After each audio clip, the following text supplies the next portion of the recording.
All right, everyone, welcome back into another NFL DFS video. Going to be breaking down the top picks and plays here for the 4-game slate that we have on Friday. Let's go ahead and get into it. So as always, I'd like to start here with a game preview of all the games that we have here. So 4-game slate, we are going to notice there's two different games in terms of the game total, okay? We have one game that's very low scoring. We're probably going to be pulling our DST from this game. And we also have another game that's pretty high scoring. The issue with this game, though, we're not going to be able to find that many plays for it because the playing time is going to be spread out. So it's a unique slate for sure. And let's break it down. So let's go ahead and start off here with the Eagles. For the Eagles, I do expect Tanner Mackey to end up sitting in this game. He had a finger injury where he wasn't able to practice yesterday, so I'm kind of expecting either DTR to be a decent quarterback play or Kyle McCord, but really, guys, we don't need to spend that much time on that. We're going to get better quarterback plays other than them, but they both kind of playing a full half.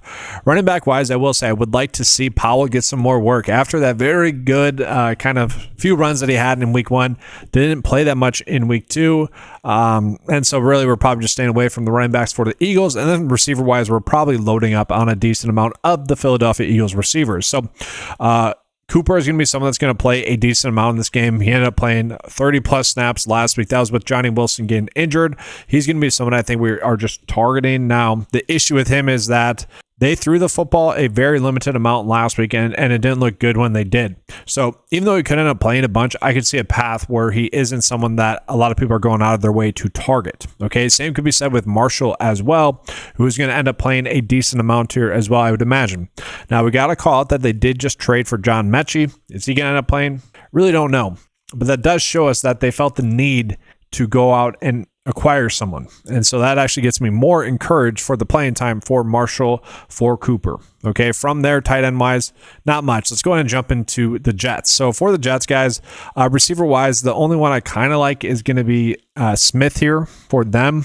And maybe even Quentin Skinner. Now, Skinner is someone that had a very awesome one-handed catch that he kind of brought in with one hand and then caught it in the end zone. Ended up like falling on his ribs. I don't know if he just got the wind knocked out of him. I do not believe he returned to the game after that end zone catch. Looked very good, though. Only played 18 snaps.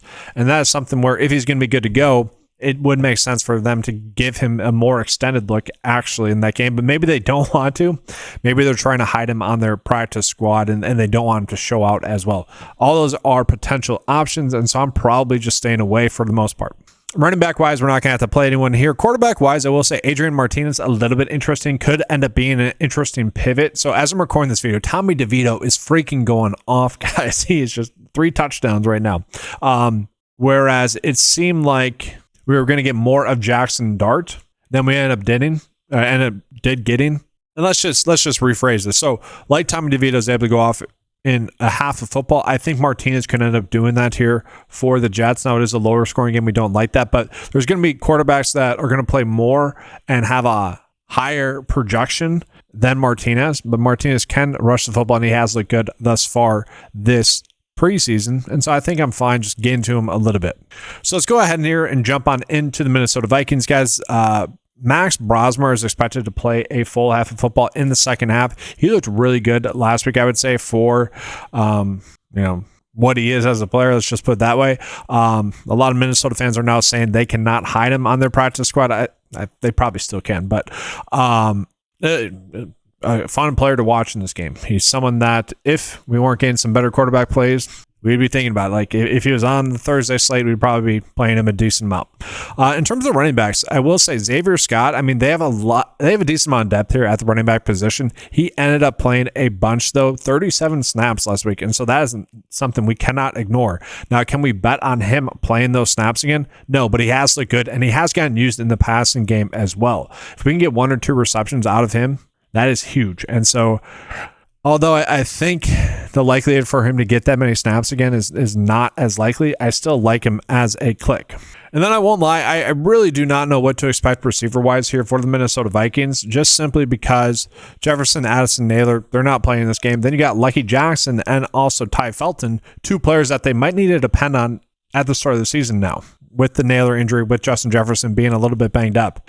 Maybe those two just do not end up playing as much as we would have thought.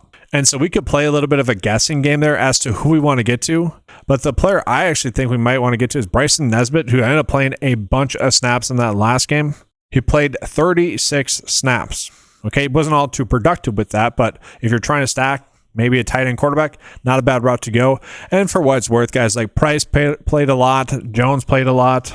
Well, they actually have 2 Jones. They have Tim Jones and was it Jayshon Jones here as well. Both of them played about 30 snaps each as well, so definitely going to be intriguing. But that's kind of the issue is then, although they're going to play a lot, and we don't want to ignore that, it's hard to give like a conviction play on any one of them, especially when the football is getting spread out. And I will say none of them extremely stood out to me.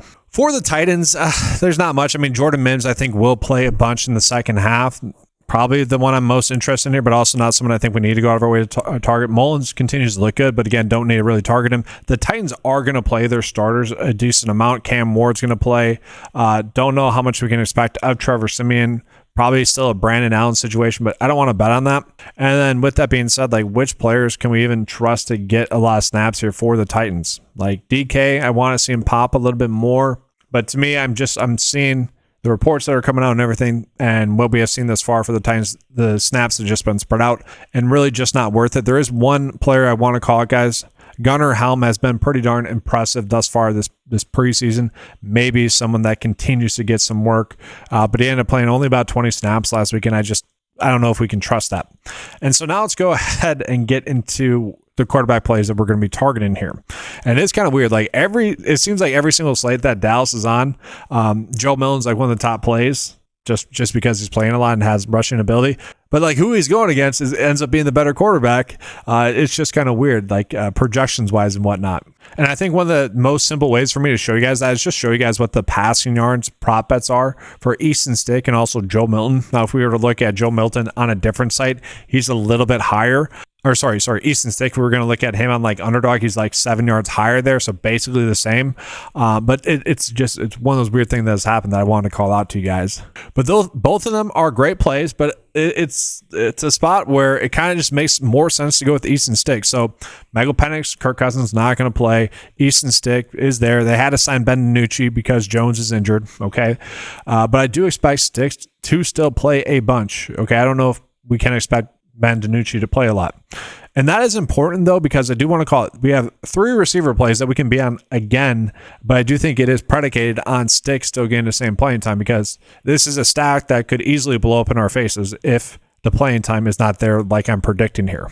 And so kind of the easy stack would just be going with Drummond, Blair, and Nash once again. Okay, these are 3 players that have played a bunch. They all played nearly all over 40 snaps last week, guys. Drummond 48, Nash 38, and Blair 45. They've all been productive, all getting targets.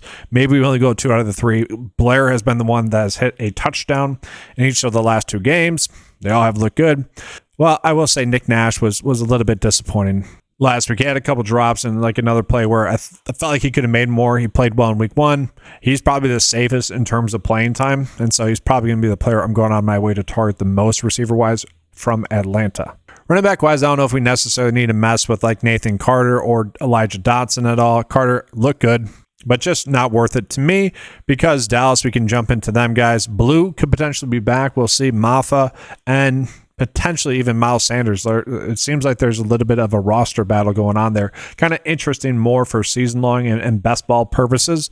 What kind of happens here? I want to see Blue play well, but then we're going to be looking at Maffa and potentially Sanders for a last roster spot, which to me a little bit interesting. Quarterback-wise, we can definitely get to Joe Milton, I think, and it's going to be basically the exact same thing where we're just going to play Ryan Flournoy with him and hope that ends up working out. Now, John Stevens Jr. is someone that did not play in week 1 for the Dallas Cowboys. He is expected to play in this game as well, though. Looked fine in week 2. Athletic player. Don't mind getting to him as well with an extension off of his stack for Joe Milton. But Joe Milton can rush the football to the point where you don't necessarily need to like double stack him like that. But yeah, Flournoy, let's hit a big play, okay? And then let's go ahead here and jump on into this last game. We have Chicago versus Kansas City. Quarterback-wise, Tyson Bagent is kind of expected to play a decent amount. I don't know if we're expecting Austin Reed all too much. If Bagent ends up playing a full half of football, either way, that's going to be intriguing. He could end up playing a little bit more than that. And this is where the slate becomes more difficult. So that's kind of why I mentioned Adrian Martinez a little bit there, where he's going to play a half of football. We can kind of just expect that, but that's kind of all what we're expecting. And it wouldn't be surprising to see him pop off a little bit, but we have Banjit, we also have Milton, and then Easton Stick. Like, those are the easy plays. How much do we need to think about another player that might only play a half of football? Banjit's interesting for sure. Running back wise, though, I think we have easier spots here as well. So probably only going to be 3 active running backs again here for the Bears, and it's just blindly click all of them. Like, honestly, like, I think Ian Wheeler does make sense to get playing time, but my one concern here is that Roshan Johnson, Kyle Managai, who I still really love as a flyer, and maybe even Travis Homer, maybe they are actually banged up to the point where their status is a little bit in question for week 1. Doesn't seem like that. Okay, I'm not too worried about that. But if Wheeler ends up sitting, like, light bulbs are going to be going off a little bit there. So Wheeler's going to be a good play. I could see a potential where, like, someone like Royce Freeman, who was recently signed, just like gets the second half and gets them done with preseason. But Brennan Brown is going to be the other option that we want to get to there as well. And, that's where maybe we're not going Cooper as a receiver. Maybe we're going Nash, 3 Atlanta Falcons, and then just playing a safe build there. We're going to have some decisions there. That's where it gets difficult here. We know what place to be on. Most likely, obviously, there's a lot of news I'll be updating on the 9-to-5 write-up as well as the 9-to-5 Discord. So check that out. If you guys are not a 9-to-5 member, you guys can sign up. All the tools available on the 9-to-5 website are available for a low monthly cost of $10 a month. That gives you access to the NFL DFS lineup builder, as well as all the prop betting tools for Prize Picks and Underdog, as well as all the fantasy golf tools available on the website. But looking at the receivers as well, it just ends up like, how are we trusting the Vegas point total? 42.5. Because if we are, then a lot of the Bears receivers are interesting. Tyler Scott, Alexander Toure also as well. Luther Burn and Zacchaeus, I just don't know how much we can expect them to play as a whole. I kind of expect their snap share to actually go down a decent amount. And so then we're just looking at 3 really good receiver plays for the Chicago Bears. Tyler Scott, I like a lot still from last week. I still think he's good, but I could see a path where he doesn't go off as much. And Joel Wilson ended up playing a bunch, as well as Durham Smythe, that tight end. So we're going to have stacking opportunities there as well. So that's the difficult part, is we almost have 2 really good spots for 2 teams and then figuring out from there. Now for KC, worth calling out here a little bit that I don't really like much of KC. They tend to spread the wealth out a decent amount in the preseason. With the Sky Moore trade, probably does lead to like Jason Brownlee becoming one of the better Kansas City Chiefs plays, but I don't know if we necessarily need to get there. Same thing here with Nico as well. They should see a slight uptick in their snaps, and obviously that's a little bit intriguing. Running back wise, Brashard Smith would be the play, but again, we don't really need to force that with the slate that we have. Now, guys, like I did for last night's video as well for the NFL DFS slate, where Giles was seemingly a free square, I want to call that out with Ian Wheeler as well, with the prop betting markets that we have out there. He should play a lot. This line should be at 30, so whether you're betting on underdog, prize pick, sleeper, better, take advantage of the lines that they have out there because they're too low. It should probably, assuming they still gets the same playing time or around it, still too low. We saw him get 19 carries, 80 yards. Love that. Against Miami, 7 carries, 20 yards as well. You would expect him to get a little bit more work in this game, assuming those 3 running backs are out. If you guys are interested in that, make sure to use the promo codes that are linked in the description below. For underdog, the description is 9-to-5 spelled out as it is on the screen. For prize picks and sleeper, it's the number 9TO5. Okay. The sleeper deal is actually pretty good right now. It's 100% match on a deposit up to $100. Right now, the actual current deals for underdog and prize picks are, when you bet your first $5, you're going to get $50 back. So I call this out because I know people, if they're playing NFL DFS, they maybe are thinking about prop betting as well. Not encouraging you guys to do that if you guys don't want to by any means, but that is a simple and easy way to help out the channel if you guys are thinking about signing up for any of those sites for the first time as well. Do want to check out the lineup builder, seeing if we're getting any options for that, and then we're going to get out of here. And I will say the lineup that it spit out to us, guys, so just, I'm not changing anything, so I'll show you guys that. And while I'm here, I want to show you guys some quick updates that I made to this as well. So with it being the preseason, I do have this option in here, only include players with projected fantasy points that are better, greater than 0. Click on that. You can force a QB stack, which is just forcing a receiver and tight end stack. Flex eligibility, added that in there as well. So typically we don't want a tight end in there as well. If you guys are someone that's going in there and updating some of the projections as well for yourself, because it is preseason, you kind of have to do that occasionally. That won't be the case for regular season, but you can still update it if you guys want to. We also have this option, which I really like. It's you can configure stacks for yourself. And so what I like to do is, for example, I'm going to be like at least, let's just say 3 of Nash, Drummond, Blair. We'll do Ian Wheeler, Britton Brown, whatever. You guys get that.